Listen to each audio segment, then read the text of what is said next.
ଦଉଛନ୍ତି କିନ୍ତୁ ମାତ୍ର ସେ ପଇସା ଅଣ୍ଟୁ ନାହିଁ ଝରକା ଫରକା ପାଇଁ କବାଟ ଫବାଟ ପାଇଁ ସବୁ ଘର ଦେଖନ୍ତୁ ପ୍ରଧାନମନ୍ତ୍ରୀ ଆବାସ ଯୋଜନାରେ ସେ ଇଏ ଝରକା ନାହିଁ କି କବାଟ ହେଉନାହିଁ ଏଇଟା ମଧ୍ୟ ସେ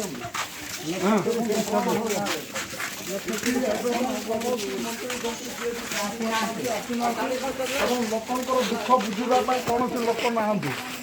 ମୁଁ ଆଜି ପହଞ୍ଚିଛି ପୂଜାରୀ ବମ୍ବରେ ସେଠି ମୁଁ ଦେଖୁଥିଲି ପ୍ରଧାନମନ୍ତ୍ରୀ ଆବାସ ଯୋଜନାର ସବୁ ଘର ତିଆରି ହେଇଛି କିନ୍ତୁ ସେଠି କୌଣସି ଝରକା ଫରକା ଦିଆ ହେଇନାହିଁ ସବୁ ଡୋର କର୍ଟନ ଲଗାଇକିରି ଏଇଟା ମଧ୍ୟ ଦେଖନ୍ତୁ ପ୍ରଧାନମନ୍ତ୍ରୀ ଆବାସ ଯୋଜନା ସେ ଅଷ୍ଟ୍ରେଲିଆକୁ ଦେଖନ୍ତୁ ଏ ଝରକା ଫରକା କିଛି ହେଇନାହିଁ କବାଟ ଫବାଟ କିଛି ହେଇନାହିଁ ଏଠି ଲୋକମାନେ ରହୁଛନ୍ତି ଏପରି ଅବସ୍ଥାରେ ରହୁଛନ୍ତି ଲୋକମାନେ ସେଥିପାଇଁ ମୁଁ ଅନୁରୋଧ କରୁଛି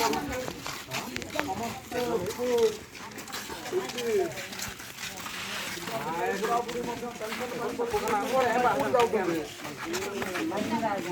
ମାରିଗୁଡ଼ା ଯାଉଛନ୍ତି ମାନେ ଏଠୁ 10 କିଲୋମିଟର ଚାଲିକିରି ଖାଲି ବଣ ଭିତରେ ଚାଲିକିରି ଯାଉଛନ୍ତି